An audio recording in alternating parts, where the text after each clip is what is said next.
Good morning students. 10th class का video number 2 है और हम प्रश्नावली 15.1 के बारे में बात कर रहे थे। तो एक टेक्निकल प्रॉब्लम के कारण ये छठा क्वेश्चन आपका कंप्लीट नहीं हुआ था, तो इसको मैं एक बार दोबारा कर रहा हूँ, इसको आप दोबारा देखेंगे। क्वेश्चन था हमारा कि एक वृत्त की परिधि एक वर्ग के परिमाप के बराबर है ना। वृत्त की परिधि वर्ग के परिमाप के बराबर है, इसका मतलब हुआ एक वृत्त है और एक वर्ग है, ठीक है। परिधि और परिमाप का मतलब है कि चारों तरफ का एरिया, ये वाला पूरा एरिया। तो हमें क्या दिया गया, वृत्त की परिधि वर्ग के परिमाप के बराबर है, मतलब ये वाला जो पूरा एरिया है और ये वाला चारों तरफ का जो हिस्सा है, इसके चारों तरफ का हिस्सा, ये दोनों इक्वल हैं, ये दोनों बराबर चल रहे हैं, ठीक है। और फिर दिया गया वर्ग का क्षेत्रफल 484 वर्ग मीटर है। तो वर्ग का क्षेत्रफल, ये वर्ग है, 484 वर्ग मीटर इसका क्षेत्रफल है, ठीक। अब इस क्षेत्रफल से पहले तो आप भुजा की बात करेंगे, भुजा निकालेंगे। भुजा निकालने के बाद फिर जो भुजा आएगी उससे इसका परिमाप बनेगा, वो परिमाप जो भी आएगा वो इसके बराबर होगा। फिर इससे त्रिज्या निकलेगी और त्रिज्या से क्षेत्रफल निकलेगा, ठीक है। तो थोड़ा सा ये लंबा प्रोसेस है और पेपर में आया हुआ क्वेश्चन है, इंपॉर्टेंट भी है। तो सबसे पहले हम बात करते हैं कि हमें दिया गया है, यहाँ लिखेंगे, दिया है कि वर्ग का क्षेत्रफल, वर्ग का क्षेत्रफल कितना है, 484 वर्ग मीटर, ठीक है, ये दिया हुआ है। और वर्ग का क्षेत्रफल आप सबको पता है क्या होता है, भुजा स्क्वायर, और भुजा स्क्वायर की वैल्यू दे रखी है 484। अब हमें भुजा चाहिए तो हम इसका अंडर रूट कर देंगे दोनों तरफ। तो यहाँ आया भुजा बराबर अंडर रूट 484, ठीक है, भुजा बराबर अंडर रूट 484।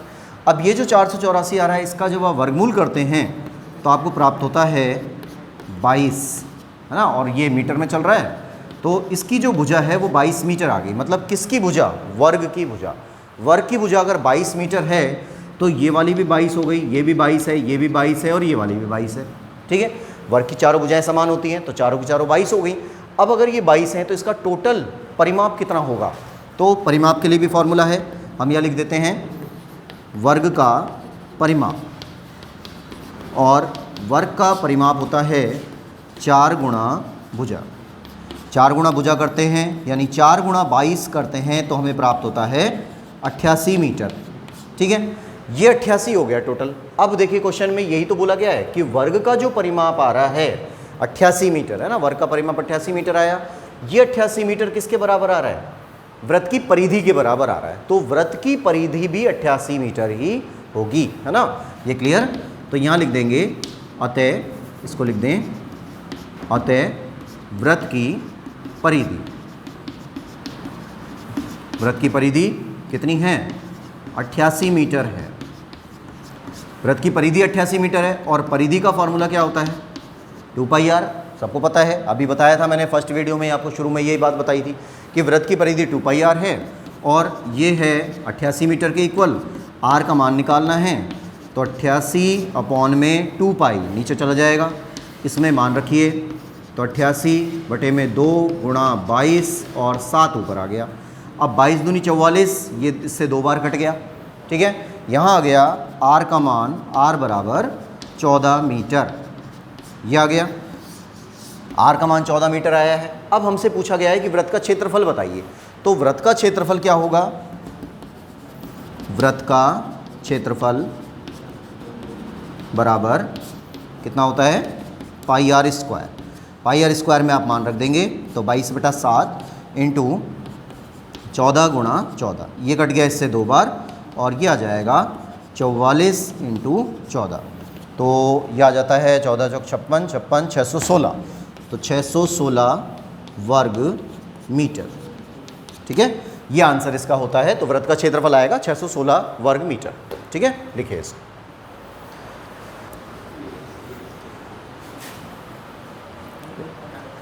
नंबर 7 देखिए, एक वृत्ताकार खेत पर 24 रुपये प्रति वर्ग मीटर की दर से बाड़ लगाने का व्यय 5280 रुपये है।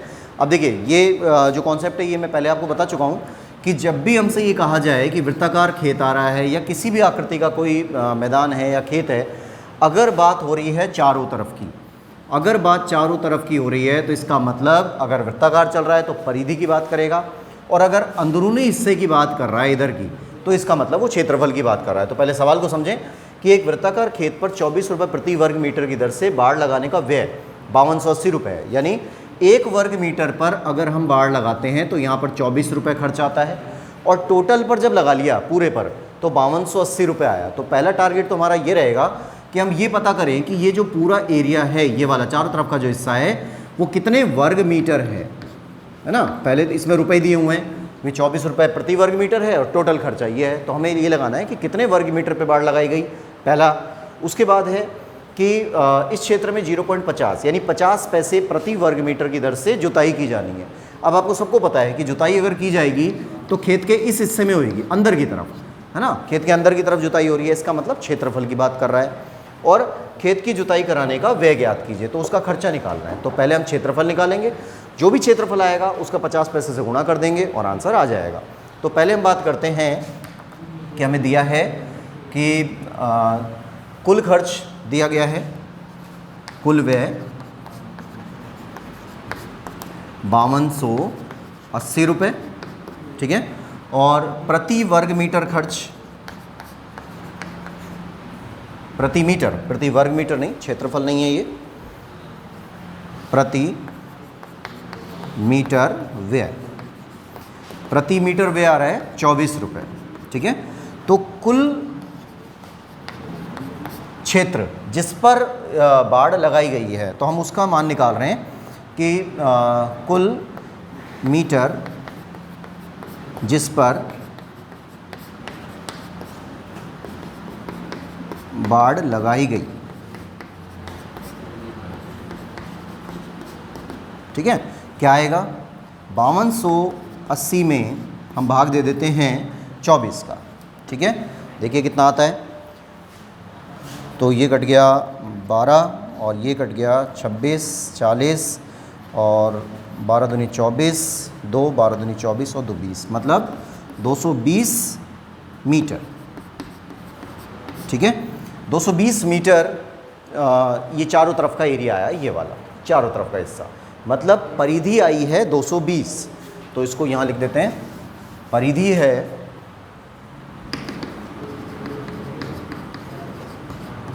परिधि आ गई 220 मीटर। अब ये आपको पता ही है, परिधि का सूत्र होता है 2πr बराबर 220। तो हमें r का मान निकालना है, r बराबर 220 बटे 2π, है ना। पाई का मान रखिए, तो 220 अपॉन में 2 इंटू 22 गुणा 7 हो जाएगा। और 22 से ये कट गया 10 बार, 10 से ये कट गया 5 बार, और 5 सत्ते 35 हो गया। तो r बराबर 35 मीटर हो गया, ठीक। यहाँ तक का आंसर आ चुका। अब r का मान तो आ गया, लेकिन उसने कहा कि खेत के अंदर की तरफ जुताई करनी है, तो पहले खेत का क्षेत्रफल, फिर यहाँ लिख देते हैं अतः खेत का क्षेत्रफल।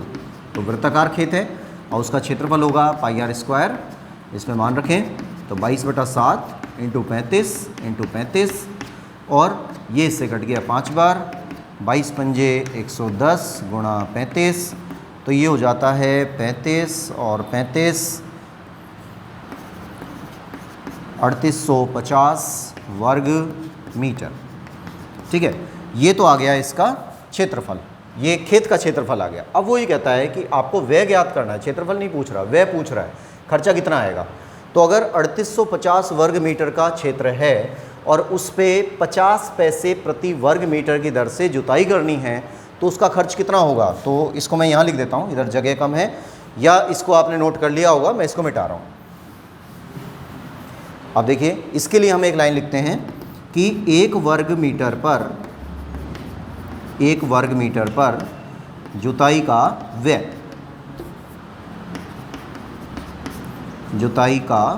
व्यय निकालना है, और ये दे रखा है हमको 0.50 रुपये, मतलब 50 पैसे हैं ये।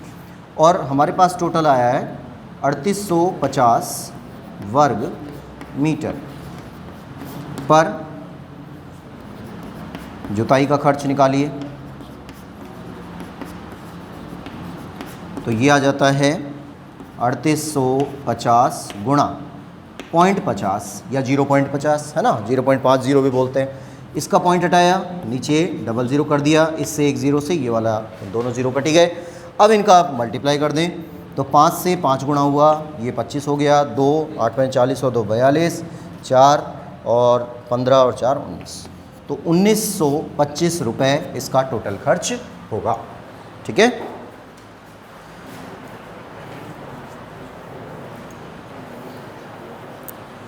नेक्स्ट है नंबर 8। एक वृत्ताकार घास के मैदान की त्रिज्या 35 मीटर है और इसके बाहर चारों ओर 7 मीटर चौड़ा मार्ग बना हुआ है।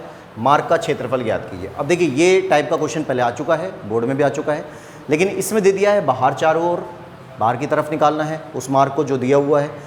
पेपर में आया था अंदर की ओर, है ना, तो थोड़ा सा कॉन्सेप्ट तो चेंज होता ही है। पहले इसका मैटर समझ लें, क्या मैटर है ये। हमें दिया हुआ है कि कोई घास के मैदान है, कोई मैदान है और उसकी त्रिज्या 35 मीटर है, तो हम ये मान लेते हैं कि भाई ये घास का एक मैदान है और इसकी त्रिज्या 35 मीटर है। ये 35 मीटर हो गया, ठीक है, ये 35 मीटर दिया हुआ है। फिर बोला इसके बाहर की तरफ 7 मीटर चौड़ा मार्ग बना हुआ है, तो बाहर की तरफ चले गए, 7 मीटर चौड़ा मार्ग है, यानी ये जो मार्ग होगा ये इस प्रकार से होगा, जैसे फुटपाथ बना देते हैं, पार्क में देखा होगा आपने, पार्क के चारों तरफ फुटपाथ सी बनी होती है ना, तो ये एरिया बन गया। अब उसके बाद ये जो क्षेत्र निकल गया। अब आपसे पूछा है कि इस क्षेत्र का क्षेत्रफल निकालना है आपको, ये जो बाहर की तरफ आ रहा है, ठीक है। अब इसी सवाल को बोर्ड में चेंज भी कर सकता है, वो ये कह दे कि अंदर की तरफ 7 मीटर चौड़ा मार्ग है, तो केवल इस बाहर की जगह पर अंदर लगा दिया, तो चित्र जो बनेगा वो कैसा बन जाएगा, 35 मीटर का ये एक क्षेत्र बनता है, ठीक है। अंदर की तरफ 7 मीटर, तो अंदर की तरफ 7 मीटर यहाँ हो जाएगा, और जो ये क्षेत्र बनेगा वो ये वाला होगा, ठीक है। दोनों में अंतर है, देखिए ध्यान से। अभी मैं इसलिए बता रहा हूँ कि ये पेपर में आया था और अंदर की तरफ ही आया था, ये इस तरह का बनेगा। इसमें तो बाहर की तरफ आ रहा है, इसमें अंदर की तरफ आ रहा है। अब आप अगर इसको यहाँ पर ध्यान से देखते हैं तो आपको 2 संकेंद्रीय वृत्त दिखाई देंगे। संकेंद्रीय वृत्त क्या होते हैं, जिनका केंद्र तो एक ही होता है ना, जिनका केंद्र एक होता है, लेकिन त्रिज्याएं अलग अलग होती हैं। अब यहाँ पर 2 वृत्त हैं, एक वृत्त तो ये वाला है जो अंदर की तरफ दिख रहा है, एक वृत्त ये है जो बाहर की तरफ दिख रहा है। इसमें अंदर वाले वृत्त की जो त्रिज्या आ रही है वो तो 35 मीटर आ रही है, और इस बाहर वाले वृत्त को जब देखते हैं, इस वाले वृत्त को, तो इसकी जो त्रिज्या है वो 35 + 7 है, ठीक है। 35 + 7 मतलब 42 मीटर हो गई।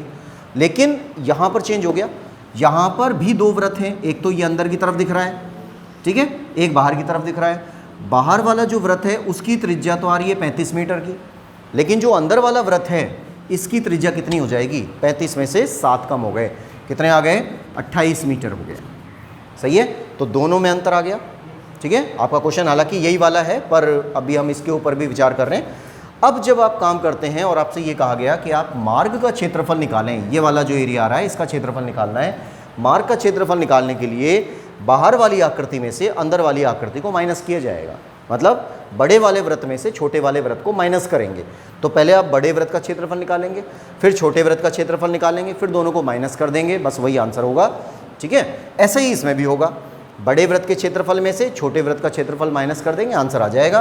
कॉन्सेप्ट सेम है पर अंक बदल जाएंगे, बस इतना सा अंतर आता है।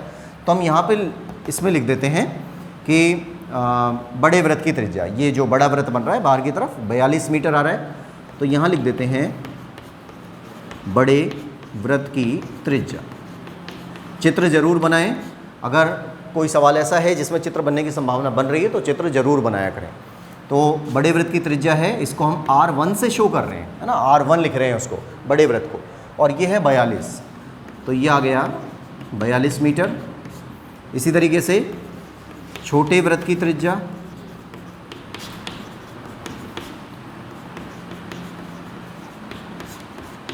छोटे वृत्त की त्रिज्या है R2, और R2 देखिए कितना आ रहा है 35, तो ये है 35 मीटर, ठीक है। ये कॉन्सेप्ट हो गया इसका। अब आपको क्या बोला गया अभी कि बड़े वृत्त के क्षेत्रफल में से छोटे वृत्त का क्षेत्रफल घटा देना है, तो मार्ग का क्षेत्रफल आएगा, यानी ये चारों तरफ का क्षेत्र आएगा।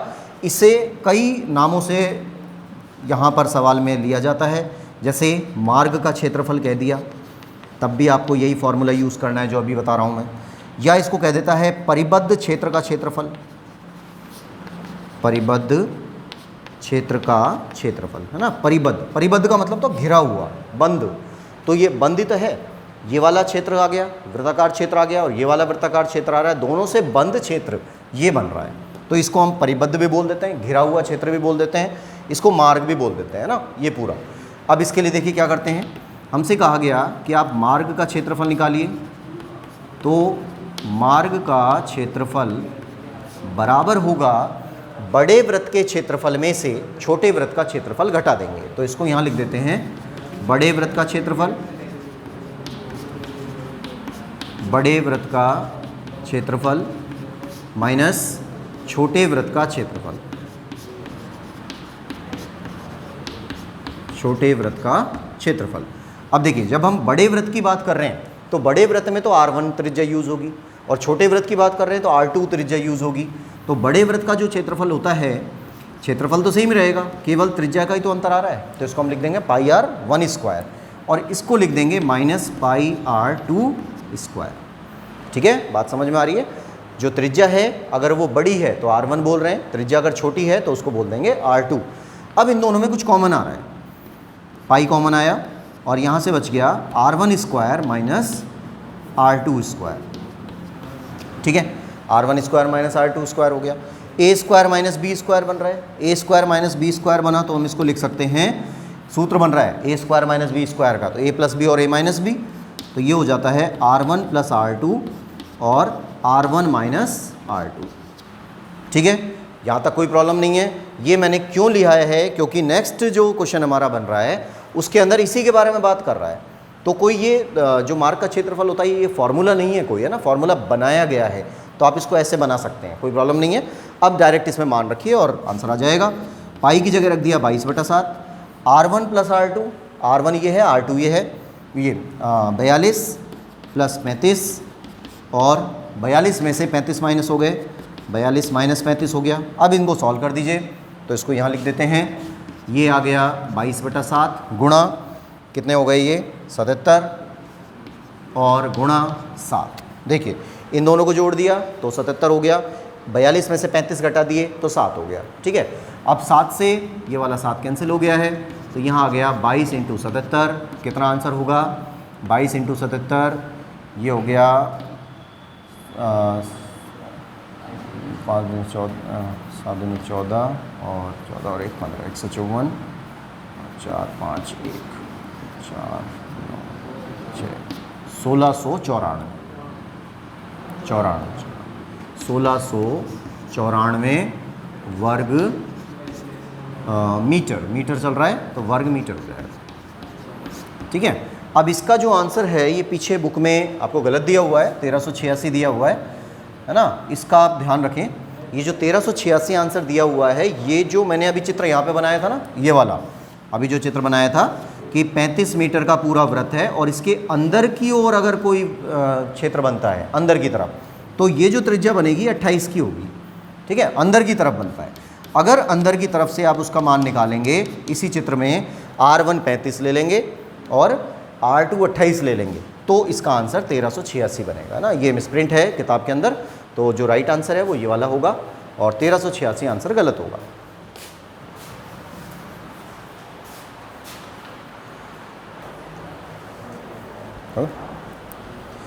नेक्स्ट है नंबर 9 और 10, है ना। ये दोनों कॉन्सेप्ट जो भी क्वेश्चंस के हैं ये ऑब्जेक्टिव क्वेश्चन है, तो इसको मैंने लिख दिया है। आप देखिए डायरेक्ट आंसर दे सकते हैं, क्योंकि नंबर 8 में हमने जो बात की थी वही की वही नंबर 9 में आ रही है।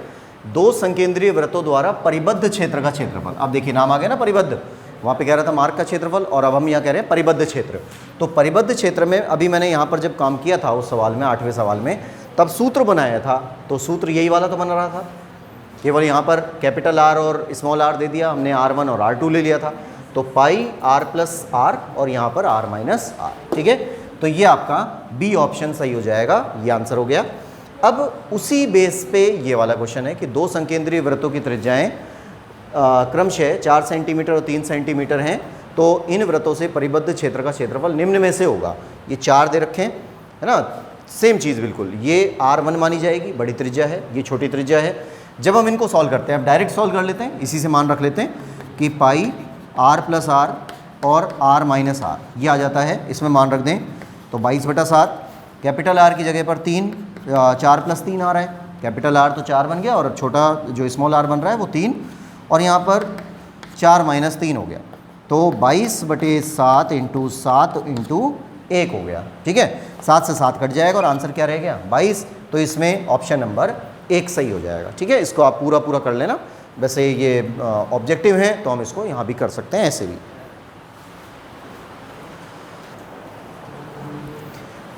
नेक्स्ट है, अब 10 सवाल हमारे हो गए और अब हम शुरू कर रहे हैं 15.2 प्रश्नावली। जब 15.2 की हम बात कर रहे हैं तो उसके अंदर 2 कॉन्सेप्ट हमारे पास आते हैं। एक तो है नाम त्रिज्यखंड और एक है वृत्तखंड। ठीक है, तो पहले हम त्रिज्यखंड की बात कर लेते हैं, उसके बाद हम वृत्तखंड की बात करेंगे। तो त्रिज्यखंड वाला जो मैटर है उसमें क्या है, बात वृत्त की है और इस वृत्त में से एक पार्ट आपको निकाल देना है, त्रिज्या से बना हुआ खंड, मतलब केंद्र आ गया। और इसमें अगर हम त्रिज्या से बना हुआ एक खंड निकाल देते हैं, जैसे ये वाला एरिया हमने निकाल दिया यहाँ से, तो इससे जो बचा हुआ पार्ट है ये वाला, ये जो हिस्सा है, इस हिस्से को बोला जाएगा त्रिज्यखंड, कि ये त्रिज्यखंड है। और त्रिज्यखंड निकालने के लिए हमें यहाँ पर 2 चीज़ों की मेनली ज़रूरत पड़ती है। पहला तो इसका थीटा यानी कि कोण, कितने डिग्री के कोण पर है। दूसरी बात त्रिज्या जो यहाँ पर आ रही है ना, दोनों तरफ होंगी त्रिज्या। केंद्र से परिधि तक जा रहे हैं तो ये भी त्रिज्या, केंद्र से परिधि तक जा रहे हैं तो ये भी त्रिज्या, और ये थीटा है इन दोनों के बीच के मध्य का कोण जो बन रहा है। ठीक है, अब यहाँ पे 2 इसमें कंडीशन आ रही हैं कि आपसे ये पूछा जाता है कि त्रिज्यखंड का क्षेत्रफल बताइए। ये थोड़ा सा कॉन्सेप्ट नया है और छोटी क्लास में नहीं आया है ये, तो हमसे कहा गया त्रिज्यखंड का क्षेत्रफल निकालिए। अब त्रिज्यखंड का क्षेत्रफल क्या होता है, देखिए वृत्त का क्षेत्रफल से संबंधित होता है। वृत्त का क्षेत्रफल क्या होता है, pi R square. Pi R square में थीटा इंटू 360 कर दीजिए, थीटा अपॉन 360, है ना। तो ये त्रिज्यखंड का क्षेत्रफल बन जाएगा। पाई आर स्क्वायर वृत्त का क्षेत्रफल है, वृत्त के क्षेत्रफल का गुणा कर देते हैं थीटा अपॉन 360 से। थीटा क्या है, जो ये कॉन्सेप्ट दिया हुआ है, यानी कि सवाल में हमको दिया जाएगा, सवाल में अगर हमको 90 डिग्री मिल रहा है, 60 डिग्री मिल रहा है, 45 डिग्री मिल रहा है, जो भी डिग्री मिलती हैं उनको तो आप ऊपर रख देंगे, और ये जो 360 डिग्री है ये टोटल नीचे आ जाएगा। तो pi R square into theta upon 360, ये बनता है त्रिज्यखंड का क्षेत्रफल का फॉर्मूला। ठीक है, और आता है दूसरी कंडीशन, ये वाला, ये हिस्सा क्या है, इसको हम बोलते हैं चाप की लंबाई, है ना। इसको हम बोल देते हैं चाप की लंबाई। तो इसको लिखा जाएगा त्रिज्यखंड के चाप की लंबाई। त्रिज्यखंड के चाप की लंबाई क्या होती है, चाप की लंबाई का मतलब ये वाला हिस्सा। अब चाप जो होता है, ऐसा होता है ना, जब आप कोई प्रकार लेके यूँ चाप बनाते हैं तो ऐसे चाप बनता है। तो चाप कैसा बनता है, वृत्ताकार शेप में बनता है हमेशा। चाप को आप आगे बढ़ाएंगे तो एक वृत्त तैयार हो जाता है।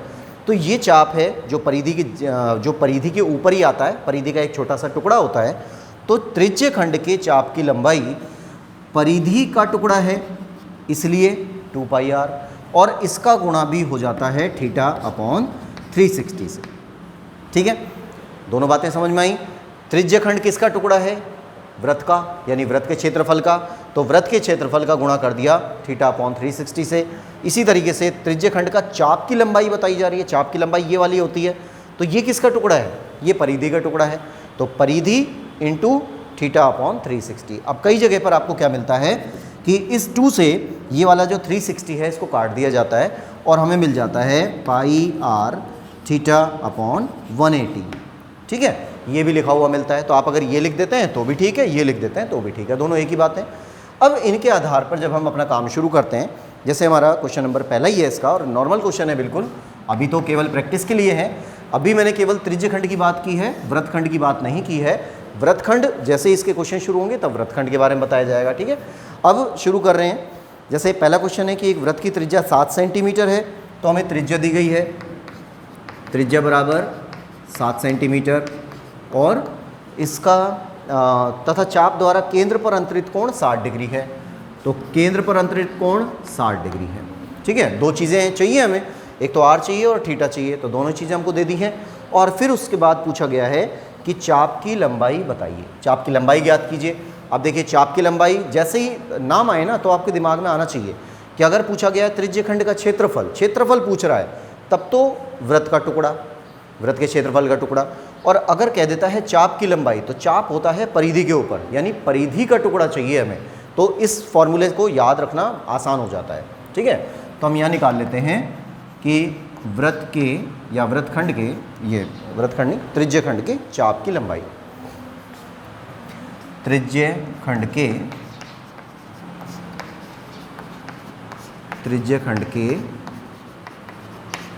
चाप की लंबाई, ठीक है, क्या होती है 2 पाई r और थीटा अपॉन 360। मैं बार बार ऐसे ही लिख रहा हूँ ताकि आपको ये याद रहे कि चाप वृत्त में से निकला है, वृत्त की परिधि में से निकला है ना। तो ये आप ऐसे याद रखेंगे, कभी भी गलती नहीं होगी। अब इसमें वैल्यू डाल दें, 2 इंटू 22/7 हो गया, r की जगह पर 7 है, थीटा की जगह पर 60 है, अपॉन में 360 है, 7 से ये 7 कट गया, इसको हमने काट दिया तो ये 6 बार कटा, 2 से ही कट गया 3 बार, ठीक है। क्या बच गया 22/3 सेंटीमीटर। बस यही आंसर होगा। आप चाहें तो इसको पॉइंट्स में ले सकते हैं, नहीं भी लेते हैं तो ये ठीक है, छोड़ देंगे इसको यहीं। सेंटीमीटर क्यों ले रहे हैं, क्योंकि परिधि की बात हो रही है ना, और क्षेत्रफल होता तो वर्ग सेंटीमीटर या वर्ग मीटर होता, ठीक। लिखिए इसको। नंबर 2 है, सेकंड क्वेश्चन है हमारा कि एक वृत्त की त्रिज्या 10.5 सेंटीमीटर है, ये दिया हुआ है, तो r बराबर 10.5 सेंटीमीटर हो गया, ये आ गया 10.5 सेंटीमीटर, और त्रिज्य खंड का कोण 45 डिग्री है, तो कोण का मान आ गया 45 डिग्री, ठीक है। त्रिज्य खंड का कोण दिया हुआ है, लघु त्रिज्य खंड का क्षेत्रफल पूछ रहा है। अब वो त्रिज्य खंड बोल देता है या लघु त्रिज्य खंड बोल देता है, बात एक ही रहेगी। क्यों रहेगी, क्योंकि देखिए अभी हमने चित्र बनाया था इसी प्रकार का, और जब हम त्रिज्य खंड बनाते हैं तो त्रिज्य खंड ऐसे ही तो बन रहा है। ये वाला एरिया मैंने त्रिज्य खंड बताया है ना, ये एरिया त्रिज्य खंड है, तो इसका मीन्स क्या हुआ, ये तो छोटा सा हिस्सा ही तो है ये, और बाकी बड़ा वाला हिस्सा ये वाला आ रहा है, तो इसको तो हम कहते हैं दीर्घ त्रिज्य खंड, और इसको हम कहते हैं लघु त्रिज्य खंड, ठीक है। तो आपको केवल लघु त्रिज्य खंड कह दे या त्रिज्य खंड कह दे, बात इसी की करेगा। और अब सूत्र लगाइए कि त्रिज्य खंड का क्षेत्रफल, ठीक है। अभी जैसे याद करने का तरीका बता रहा हूँ उसी तरीके से याद करेंगे। त्रिज्य खंड निकल रहा है वृत्त के अंदर से, है ना, वृत्त के क्षेत्रफल के अंदर से। अगर ये वृत्त के क्षेत्रफल के अंदर से निकल रहा है तो इसका मतलब वृत्त के क्षेत्रफल का गुणा कर देना है थीटा अपॉन 360 से, ठीक है। और अगर चाप की लंबाई की बात कर रहा है तो चाप की लंबाई निकल रही है परिधि में से, तो परिधि का गुणा कर देना है थीटा अपॉन 360 से, ठीक है। मान रख दीजिए इसमें, ये 22/7 हो गया, r की जगह पर आ जाएगा 10.5 इंटू 10.5, थीटा की जगह पर आ गया 45, और 360 की जगह पर हो गया 360। ये 360 डिग्री है, ऐसे ही चल रहा है। इसका पॉइंट हटा दिया नीचे 10, इसका पॉइंट हटा दिया नीचे 10, ठीक है। 7 से इसको काट दिया तो 7 एकम 7 और 7 पंजे 35, और इसको काट देते हैं, ये इससे 8 बार कटेगा, और कुछ और कट रहा है, ये 11 बार 2 से, ये 4 बार, और कुछ नहीं, छोड़ दीजिए इसको। नीचे 2 जीरो मैंने बचा लिए हैं ताकि हमें ज़्यादा भाग नहीं करना पड़ेगा। और अब इनका गुणा कर देना है, तो 11 इंटू 15 बच गया, है ना, यहाँ से 105 बच गया, और बटे में बच रहा है 100 और गुणा 4। अब इनका गुणा कर लीजिए तो कितना आ रहा है, देखें कि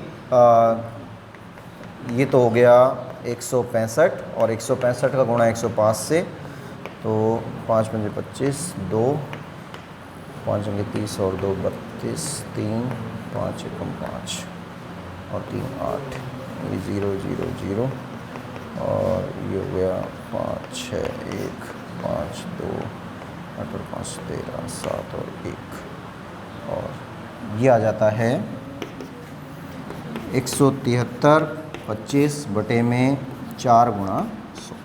अब इसमें 4 का भाग लगा दीजिए, तो 4 से इसको भाग दे दिया, 4 चौक 16, 1 बच गया 3, 4 तिया 12, फिर 1 बच गया, 4 तिया 12, ये कंप्लीट हो गया, 5 आ गया, 4 एकम 4, 1.025, है ना, 2 बचेगा, 4 पंजे 20, तो ये आ जाता है